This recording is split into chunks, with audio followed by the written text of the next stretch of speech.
हरि ओम, जय श्री कृष्ण, राधे राधे, जय योगेश्वर। बंशीधरम तोत्रधरम नमामि, मनोहरम मोहहरम च कृष्णम, मालाधरम धर्मधुरम धरं च पारदस्य सारथ्यकरं च देवं, कर्तव्यदीक्षां च समत्वशिक्षां, ज्ञानस्य भिक्षां शरणागतिं च ददाति गीता करुणाद्रभूता, कृष्णेन गीता जगतो हिताय। श्रीमद्भगवद गीता जी, अध्याय 18वां और श्लोक है 66वां, 66। सर्वधर्मान् परित्यज्य मामेकं शरणं व्रज, अहं त्वा सर्वपापेभ्यो मोक्षयिष्यामि मा शुचः। सारे धर्मों का आश्रय छोड़कर तू एकमात्र मेरी शरण में आ जा, मैं तुझे सब पापों से मुक्त कर दूंगा, चिंता करने की जरूरत नहीं है। Resigning all your duties to me, the all-powerful and all-supporting Lord, take refuge in me alone. I shall absolve you of all sins. Worry not. तुम्हें चिंता करने की आवश्यकता नहीं है। Abandon all varieties of religion and just surrender unto me. I shall deliver you from all sinful reactions. Do not fear. तो डरने की जरूरत नहीं है, आवश्यकता नहीं है। अब देखिए, इसका तीसरा भाग है। शुरुआत करते हैं भगवान से कि सबका मंगल हो, सबका कल्याण हो। तो हम आ गए थे शरणागति कैसे हमारी हो और कैसी होनी चाहिए। तो शरणागति के संबंध के विशेष बात करते हैं। शरणागत भक्त मैं भगवान का हूँ, भगवान मेरे हैं, इस भाव को दृढ़ता से पकड़ लेते हैं, स्वीकार लेते हैं। फिर उसको भय, शोक, चिंता आदि दोषों की जड़ अपने आप कट जाती है, अर्थात दोषों का आधार नष्ट हो जाता है। क्योंकि भक्ति की दृष्टि में सारे दोष भगवान की विमुखता पर ही टिकी रहती है। भगवान के सम्मुख होने के बाद संसार और शरीर के आश्रय का संस्कार रहता है। जो भगवान के संबंध दृढ़ होते ही वह नष्ट हो जाता है। पहले भगवान के सम्मुख थया પછી સંસાર અને શરીરના આશ્રય ના સંસ્કારો રહે, પણ સન્મુખ થઈ જાઓ तो બધા दोष नाश થઈ જાય। भगवान के साथ दृढ़ संबंध होते ही जब जब शरीर संसार शरीर का आश्रय सर्वथा नहीं रहता, तब चार चीजें होती हैं और चार चीजें रहती नहीं। कौन सी? जीने की आशा, मरने का भय, किसी के प्रति राग और कुछ प्राप्त करने की लालच, ये सब नष्ट हो जाते हैं। तो संबंध का दृढ़ होना ये क्या है? भय, शोक, चिंता, शंका, परीक्षा, विपरीत भावना नहीं होना, यही संबंध का दृढ़ होना है। और उसके पर विचार करेंगे। सबसे पहले निर्भय होना। आचरणों की कमी होने से अंदर से भय होता है, और सांप, बिच्छी आदि वगैरह से बाहर से भय। शरणागत भक्त के दोनों भय नष्ट हो जाते हैं। इतना ही नहीं, पतंजलि महाराज ने तो जो मृत्यु को 5वां क्लेश कहा है वो भी नष्ट हो जाता है। जैसे बड़े बड़े विद्वानो અને જે મોટા મોટા વિદ્વાનો પણ થાય છે તે ભય પણ સર્વથા નાશ પામે છે। માને અવિદ્યા, અસ્મિતા, રાગ, દ્વેષ, નિવિષાः ક્લેશાः। अविद्या, अस्मिता, राग, द्वेषाभिनिवेशाः क्लेशाः। फिर स्वर सवाहि विदुषोऽपि तथा रूढोऽभिनिवेशः। स्वर सवाहि स्वर सवाहि विदुषोऽपि तथा रूढोऽभिनिवेशः।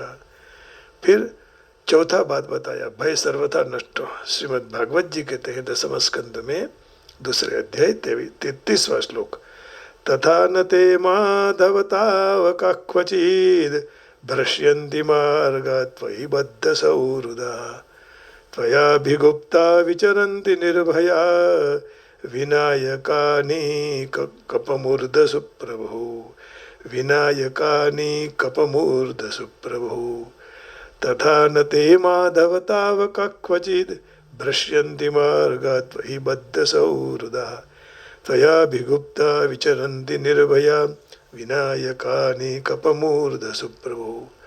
भगवान जो आपके भक्त हैं उनको आपके चरण में अपनी सच्ची प्रीति जोड़ रखी है। जो भगवान के भक्त हैं उन्होंने, वह कभी भी ज्ञानाभिमानियों से जैसे अपने साधन से च्युत नहीं होते हैं। प्रभु ऐसे बड़े बड़े विघ्न उपस्थित करने वाली सेना के सरदारों के सिर पर पग रखकर निर्भय होकर विचरते हैं, घूमते हैं। कोई भी विघ्न उनके मार्ग में विघ्न खड़ा नहीं कर सकता। तो अब हमारी वृत्तियां खराब हो जाएगी, ऐसा भय साधक को निकाल देना चाहिए, क्योंकि मैं भगवान की कृपा से अब तरबोड़ हूँ, माने तृप्त हूँ। अब मुझे कोई बात का भय नहीं है। इन वृत्तियों को मेरी मानने से ही मैं शुद्ध नहीं कर सका, क्योंकि उनको मेरी मानने से मलिनता आ जाती है। ममता मल जरी जाई, ममता मल मरी जाई। इसलिए अब मैं कभी भी इन वृत्तियों को मेरी नहीं मानूंगा। जब वृत्तियां मेरी ही नहीं तो मुझे भय किस बात का। अब तो केवल भगवान की कृपा ही है। भगवान की कृपा सर्वत्र परिपूर्ण हो रही है। इस खुशी की बहुत प्रसन्नता होती है, और प्रसन्नता की बात है। कई शंका करते हैं कि भगवान के शरण होकर उनका भजन करने से तो फिर द्वैत हो जाएगा, अर्थात भगवान और भक्त दो होंगे, तो दूसरे से भय होगा। द्वितीयाद्वै भयम भवति, बृहदारण्य का 1:4 द्वितीयाद्वै भयम भवति। परंतु यह शंका निराधार है। भय द्वितीय से तो होता है, परंतु आत्मीय से भय नहीं होता है। अर्थात भय दूसरों से होता है, लेकिन अपने से नहीं होता है। तो भगवान तो अपने हैं। प्रकृति और प्रकृति का कार्य शरीर संसार द्वितीय है, इसलिए उनके साथ संबंध रखने से ही भय होता है। भगवान और भक्त दोनों, उसको भय नहीं होता, क्योंकि प्रकृति और पुरुष का स्वभाव सर्वथा भिन्न भिन्न है। और जैसे एक जड़ है और एक चेतन, एक विकारी एक निर्विकारी, एक परिवर्तनशील एक अपरिवर्तनशील, एक प्रकाश्य और एक प्रकाशक। तो भगवान द्वितीय अलग नहीं है, वे तो आत्मीय है, क्योंकि जीव उनका सनातन अंश है, उनका ही स्वरूप है। इसलिए भगवान के शरण में होते ही उनसे भय कैसे होगा, बल्कि उनके शरण में होते ही मनुष्य हर हमेश के लिए अभय हो जाता है। स्थूल दृष्टि यदि देखा जाए तो बालक को उनकी माता से दूर रहते भय लगता है, परंतु माता की गोद में बैठते ही भय दूर हो जाता है, क्योंकि माँ उसकी अपनी है ना। भगवान भक्त इससे विलक्षण होते हैं, भगवान का भक्त भी इससे विलक्षण होता है। कारण वह बालक माता में तो भेदभाव दिखाई देता है, परंतु भक्त और भगवान में भेदभाव का प्रश्न नहीं है, क्योंकि वो भगवान का हम सब अंश हैं। निशोक होना, यह बात बीत चुकी है, उसके लिए शोक होता है। अब बीती हुई बातों के लिए शोक करना ये बहुत बड़ी भूल है, क्योंकि जो हुआ वो अवश्यम भावी था, जो नहीं होने वाला है वो कभी नहीं हो सकता। अभी जो हो रहा है वह बराबर वास्तविक होने वाला ही हो रहा है, फिर उसमें शोक करने की बात ही नहीं आती है। राम किन्ह चाहि सोई होई, करे अन्यथा अस नहीं कोई।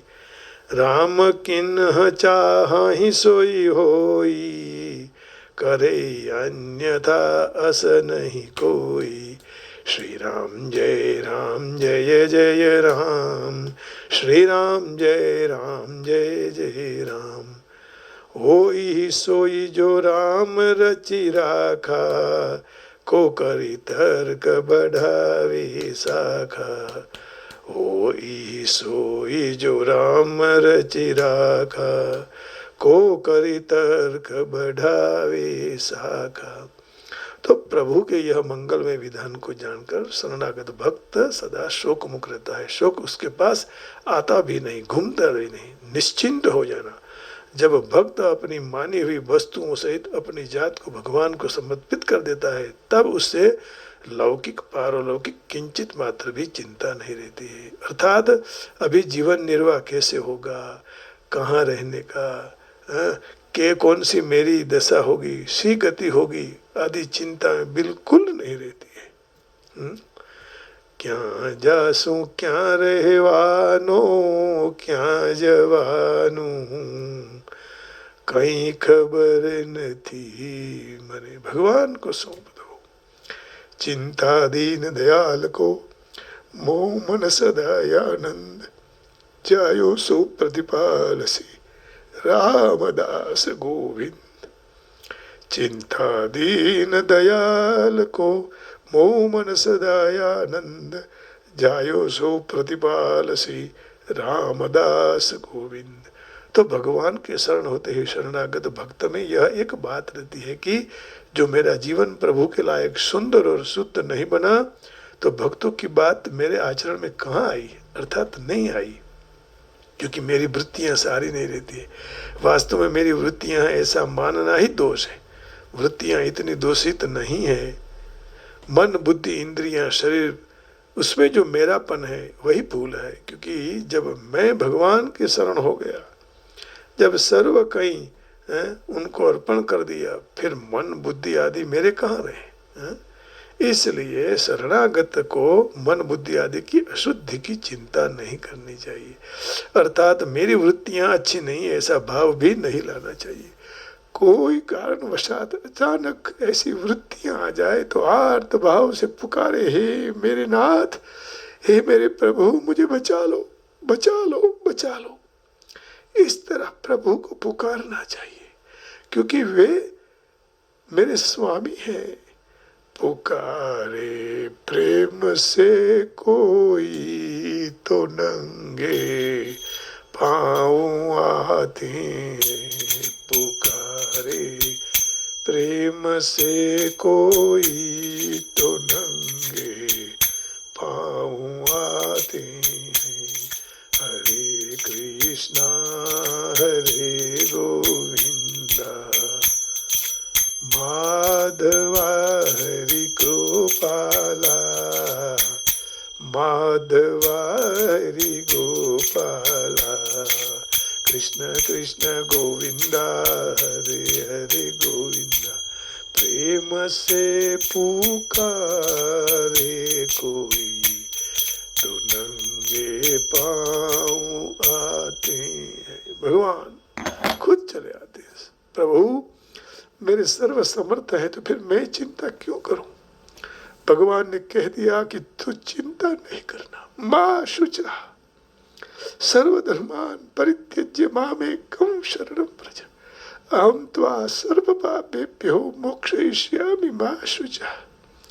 इससे मैं निश्चिंत हूँ, ऐसा कहकर मन से भगवान के चरणों में गिर जाना, निश्चिंत होकर भगवान को कह देना, हे नाथ, यह सब आपके हाथ की बात है, आप जानते हैं।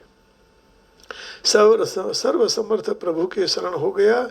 चिंता फिर करिए, चिंता भी करेंगे तो ये दोनों बात तद्दन विरोधी है। क्योंकि शरण हो जाने के बाद चिंता कैसी, अब चिंता होगी तो फिर शरणागति कैसी। इसलिए शरणागत को यह विचारना चाहिए कि जब भगवान कहते हैं कि मैं तेरे पाप सब काट दूंगा, पापों में से मुक्ति करा दूंगा, तो क्या ऐसी वृत्तियों को छूटने से मेरे लिए क्या कुछ करना पड़ेगा? मैं तो बस आपका हूँ। हे भगवान, मुझ में वृत्तियों हैं, वृत्तियों को मेरी है ऐसा मानने का कभी भाव ना आवे। हे नाथ, शरीर इंद्रिय प्राण मन बुद्धि कभी मुझे दिखाई न दे, परंतु हे नाथ, सब कुछ आपने दिए होते हुए भी शरीर आदि कभी कभी मेरे दिखाई देते हैं। अब ये अपराध से मुझे छुड़ाओ प्रभु, ऐसा कहकर निश्चिंत हो जाना। फिर कहते हैं निशंक होना। भगवान के संभव में कभी ऐसा संदेह नहीं करना कि मैं भगवान का हुआ कि नहीं, भगवान ने मेरा स्वीकार किया कि नहीं, परंतु इस बात को दृढ़ करने का कि मैं अनादिकाल से भगवान का ही था, भगवान का ही मैं आगे भी भगवान का ही रहूंगा। मैंने जो अपनी मूर्खता से अपने को भगवान से अलग विमुख मान लिया, परंतु मैं खुद को भगवान से कितना भी अलग मान लूं तो भी उनसे मैं अलग नहीं हो सकता है, अलग होने की संभावना भी नहीं है। जो हूँ भगवान से अलग होने की इच्छा करूं तो भी अलग कैसे हो सकता हूँ, क्योंकि भगवान ने कहा कि जीव मेरा अंश है। गीता जी के 15वें अध्याय के 7वें श्लोक में कहा, ममैवांशो जीवलोके जीवभूत सनातनः मनःषष्ठानींद्रियाणि प्रकृतिस्थानि कर्षति। तो मैं भगवान का हूँ, भगवान मेरे हैं। यह वास्तविकता की स्मृति आते ही शंका संदेह नष्ट हो जाते हैं, और शंकाएं संदेह के लिए किंचित मात्र फिर गुंजाइश नहीं रहती है। फिर परीक्षा नहीं करने की, भगवान के शरण होकर ऐसी परीक्षा नहीं करने की जब मैं भगवान के शरण हो गया तो मुझ में ऐसे ऐसे लक्षण होने चाहिए, जो ऐसे ऐसे लक्षण मुझ में नहीं है तो मैं भगवान के शरण कहाँ हुआ हूँ। अद्वेष्टा सर्वभूतानां मैत्रः करुण एव च निर्ममो निरहंकार समदुःख सुख क्षमी। गुणों की अपने में यदि कमी दिखाई दे तो आश्चर्य करना कि मुझ में यह कमी कहाँ से आई, है ना। उसको समझने के लिए एक ग्रामीण वार्ता है। आइए ये वार्ता हम समझेंगे कि वार्ता में स्टोरी में क्या कहते हैं। एक माँ के तीन लड़के थे और दो बच्चे बड़े थे और काम धंधा करते थे। तीसरा लड़का सीधा साधा भोला था। तो उनकी माँ मर गई। अब दोनों बड़े भाइयों ने छोटे भाई को कहा कि माँ के फूल अस्थियां गंगा जी में छोड़ के आओ, इतना काम तो कर। उसने कहा ठीक है। तो वह माँ के फूल लेकर अस्थि लेकर निकला। अब घर गंगा जी से 300 कोस दूर थी। तो चलते चलते वह थक गया। किसी को पूछा, भाई गंगा जी कितने दूर हैं? तो वह बोला कि अभी तो 150 कोस आए हो, अब 150 कोस आगे हैं गंगा जी।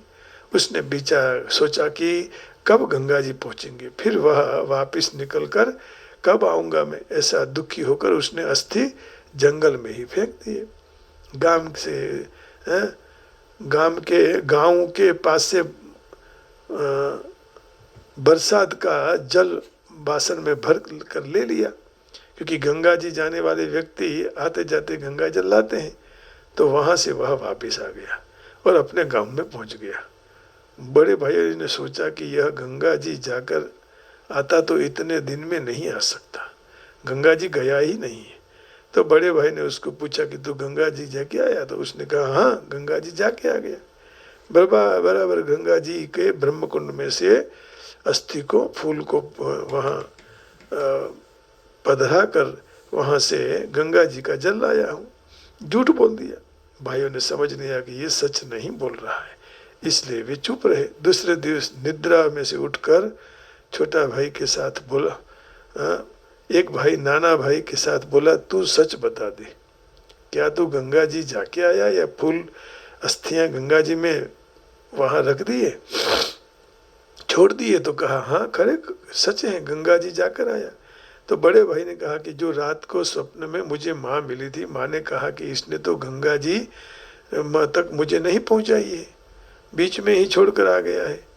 अब तू ही कहे माँ की बात सच्ची या तेरी बात सच्ची? छोटा भाई बोला, माँ यहाँ कैसे आई, वहाँ क्यों नहीं आई? अर्थात 150 कोस तो मैं उनको पहुँचा दी और यहाँ ना आई तो चली जात तो बरोबर गंगा जी पहुँच जात।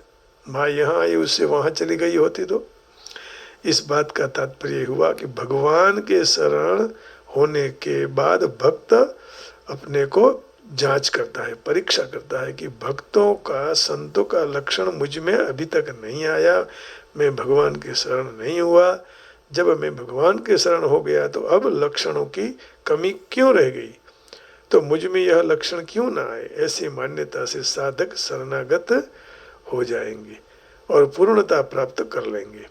परंतु ऐसी मान्यता कहेंगे कि मुझ में यह लक्षण नहीं आए तो वह शरण नहीं हुआ है, वह भी धोखा खा जाएगा, माने कमी रह जाएगी। ऐसा भाव आते ही कमी रहती है, पूर्ति हो जाएगी यदि शरणागति स्वीकार लेंगे तो। क्योंकि उनको प्रत्यक्ष अनुभव है कि पहले अद्वेष्ट आदि गुण मुझ में बहुत कम थे, इसलिए मैं अभी इतला माटे ओछा अत्यारे नहीं, कम नहीं है। शरणागत होते ही भक्त के जितने लक्षण हैं वो सब प्रयत्न किए बिना आ जाते हैं और विपरीत धारणा नहीं करने की, ऐसा कहते हैं। इसकी चर्चा हम कल करेंगे। यहाँ तक ही विराम देते हैं। ये तीसरा भाग भगवान के चरण कमल में समर्पित करते हैं। उससे पहले थोड़ा चर्चा चिंतन प्रभुपाद जी क्या कहते हैं वो देख लेते हैं। तो भगवान ने ज्ञान और धर्म की पद्धतियों का विविध प्रकारों का वर्णन किया। पर ब्रह्म का ज्ञान, परमात्मा का ज्ञान, विविध आश्रम वर्णों का ज्ञान, संन्यास का ज्ञान, अनासक्ति, इंद्रिय, मन का निग्रह, ध्यान आदि का ज्ञान, और उन्होंने अनेक तरह से धर्मों को विभिन्न प्रकार का वर्णन किया। अब भगवत गीता का सार रजु प्रस्तुत कर रहे हुए भगवान कहते हैं कि अर्जुन को अद्वैत तक जो जो प्रक्रिया कहने में आई वह सर्व का परित्याग करके अब मेरे शरण में तू आ जा। बस इस शरणागति से सर्व पाप में से तू मुक्त हो जाएगा, क्योंकि स्वयं भगवान उसको रक्षण का वचन दे रहे हैं। 7वें अध्याय में भी कहा था भगवान ने कि जो मनुष्य सर्व पाप से मुक्त हुआ है वही भगवान की, कृष्ण की पूजा भक्ति कर सकता है। इस तरह मनुष्य विच्छोद सकता है। सर्वथा पाप रहित हुए बिना कोई शरणागत नहीं हो सकता है। ऐसी शंका यहाँ कई की गई है। शंका जो की गई इसलिए कहा गया कि मनुष्य जो समस्त पाप फल रहित नहीं हुआ तो भी केवल श्री कृष्ण के शरणागत होने से अपने आप पाप रहित हो जाएगा। वाह भाई वाह, फिर तुम्हें पाप कटने के लिए वापिस रहने की जरूरत नहीं है, बस शरणागति स्वीकार लो। पाप में से मुक्त होने के लिए कठोर प्रयास करने की जरूरत नहीं रहती है। मनुष्य कृष्ण को जीव मात्र के सर्वोपरि तारणहार के रूप में लेश मात्र खचकाए बिना अचकाए बिना स्वीकार करना चाहिए। उनको श्रद्धा और प्रेम से कृष्ण का शरण ग्रहण करना चाहिए। हरि भक्ति विलास में कहा है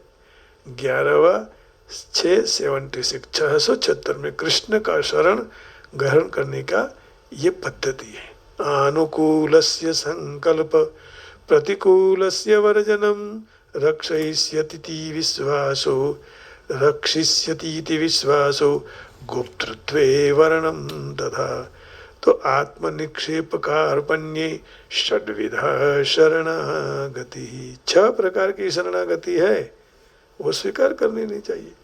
तो भक्ति योग के अनुसार मनुष्य को मात्र एक नियम स्वीकार करना चाहिए कि भगवत गीता जो अंत में भगवत गीता के प्रति ले जाए हमें।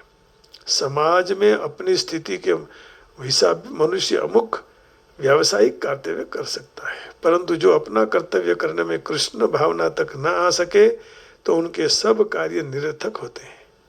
जो कर्म से कृष्ण अमृत की पूर्णावस्था प्राप्त न हो तो उनको टाल देना चाहिए। मनुष्य का ऐसा विश्वास हो जाना चाहिए कि सर्व संजोगों में कृष्ण उनका तमाम विपत्तियों से रक्षण करे। जीवन निर्वाह किस तरह से होगा इस बाबत में विचार करने की जरूरत नहीं है, कृष्ण ध्यान रखेंगे। मनुष्य सदा अपनी जात को असहाय माननी चाहिए और जीवन में अपनी प्रगति के लिए कृष्ण को ही आधार रूप गणना चाहिए। संपूर्ण कृष्ण परायण होकर मनुष्य भगवत भक्ति में धैर्य पूर्वक संलग्न होते ही जो भौतिक प्रकृति के सारे संसर्ग दोष में से मुक्त हो जाता है। तो धर्म की विभिन्न पद्धतियां हैं, ज्ञान ध्यान योग आदि जैसी शुद्धिकरण की प्रक्रिया हैं, परंतु जो मनुष्य कृष्ण का शरण लेता है उनको ऐसी प्रक्रियाओं को अनुसरने की आवश्यकता नहीं रहती है। कृष्ण को मात्र शरणागत होने से व्यर्थ समय से बचना चाहिए, वेड़फी नाक बेकार करने से बच देना चाहिए। इस तरह से तत्काल सर्वथा उन्नत होगा और सर्व पापों में से भी मुक्ति मिल जाएगी। तो इस प्रकार यहीं इसको रखकर आगे थोड़ा भगवान का संकीर्तन करेंगे और आज के सत्संग को विराम देंगे। तो इस श्लोक में भगवान यह कहना चाहते हैं कि भाई सब धर्मों को छोड़ दो। यहाँ धर्म का स्वभाव कहा गया है ना, अपने अपने कर्म की, स्वधर्म और कर्म की बात कही है। माने अपनी जो वृत्तियां हैं खराब, उन वृत्तियों को छोड़कर भगवान के चरण में चले जाओ। फिर भय नहीं रखो कि मैं पाप से मुक्त हुआ नहीं हूँ।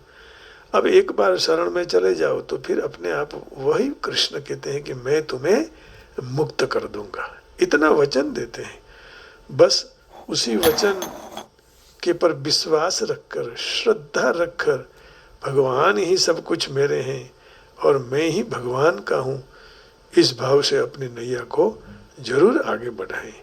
और आगे बढ़ाते बढ़ाते बस यही करते रहे, कीर्तन करते रहें, भजन करते रहें, हरि को पुकारते रहें, हे हरि, हे हरि, अब आपके सिवाय मेरा कोई भी नहीं है।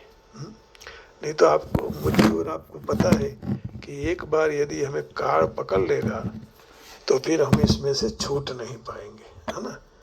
और कोई भी जान नहीं सका है काल के बारे में। तो आइए, उस काल से मुक्ति होने के लिए हमें क्या करना चाहिए, आइए हमें इस छोटे से भजन में सिखाते हैं कि काल, महाकाल, महारुद्र काल के शरण में जाकर अपने जीवन को धन्य बना दो और पूर्ण शरणागति स्वीकार कर भगवान का भजन करते रहो।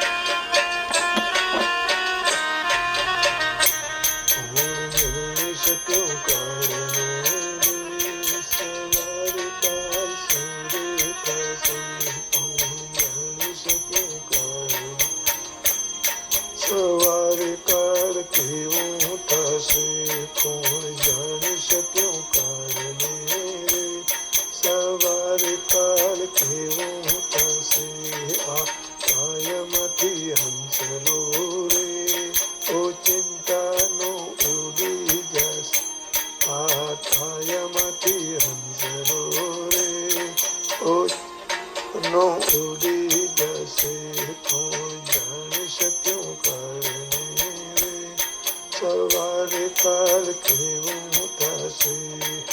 हरे कृष्ण कृष्ण कृष्ण हरे हरे, हरे राम राम राम हरे हरे, हरे राम राम हरे हरे, हरे कृष्ण कृष्ण कृष्ण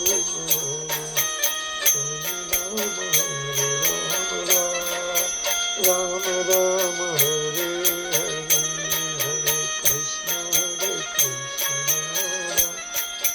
कृष्ण कृष्ण हरे। मोटा मोटा बनने वाले मोटर में गाड़ी वाली कर, मोटा मोटा बनने वाले मोटर ने गाड़ी वाली, बधी माया मुड़ी मेरी, खाली हाथे जाऊं पर से, बधी माया मुड़ी मेरी, खाली हाथे जाऊं पर से, कौन जान सक्यों काल मेरे, काल सूरे तसे कौन जान सक्यों काल, सवार काल के ऊँटा से, गोविंदा गोविंदा गोविंदा, हरि गोविंदा गोविंदा गोविंदा, हरि गोविंदा गोविंदा, हरि गोविंदा गोविंदा गोविंदा, हरि गोविंदा। तारो देह रूपारो रे, नहीं राखे घर गड़ी, तारो देह रूपारो रे, नहीं राखे घर गड़ी, तारा सदा नहीं संबंधी रे, तोरा दिवा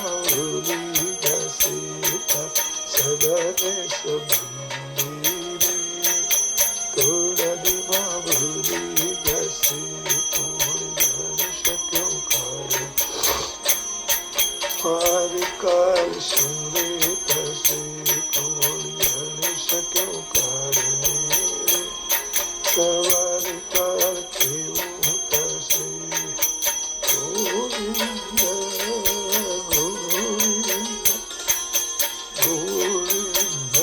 હરિ ગોવિંદ ગોવિંદ હરિ ગોવિંદ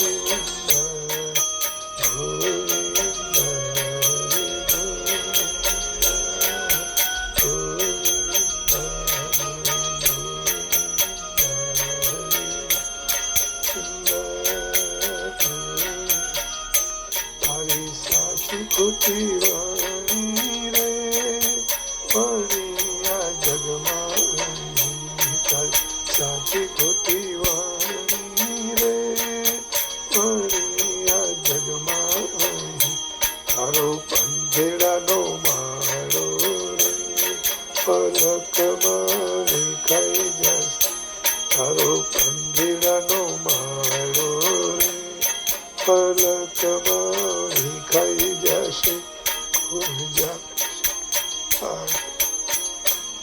સવારે કાલ કેવું થશે કો જાણી શક્યો કાળને રે સવારે કાલ કેવું થશે ગોવિંદ ગોવિંદ ગોવિંદ હરિ ગોવિંદ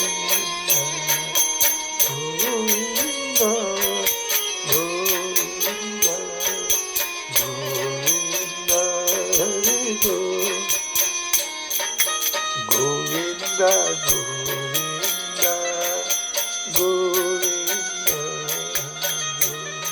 ગોવિંદ ગોવિંદ અને માયો રૂડો મને કોરે દિલને ભવનો ભાતો તને માર્યો રૂડો મને કોરે ભવનો ભાતો તને રામ ભક્ત સાજો રે તેરો તારો સફળ થશે તને રામ ભક્ત સાજો રે તેરો તારો સફળ થશે કોણ જાણી શક્યો કાળને રે સવારે કાલ સુરે થશે કોણ જાણી શક્યો કાળને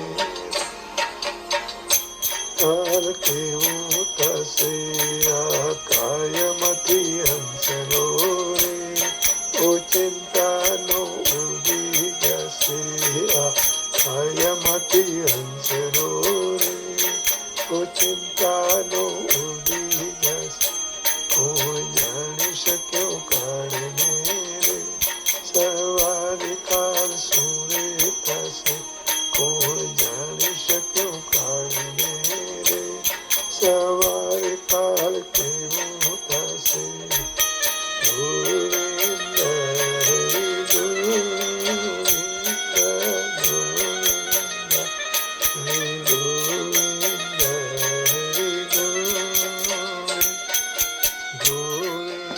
ગોવિંદ तो भगवान के चरण में प्रणाम करके काल रूपी प्रणाम आप सबके हृदय में बैठे हुए परमात्मा को प्रणाम करके वाणी को विराम देता हूँ। जय श्री कृष्ण, हरि ओम, राधे राधे, जय योगेश्वर, जय गिरनारी, ओम नमः शिवाय, गोविंदा गोविंदा, जय श्री राम, जय राम जी की, जय राम जी की।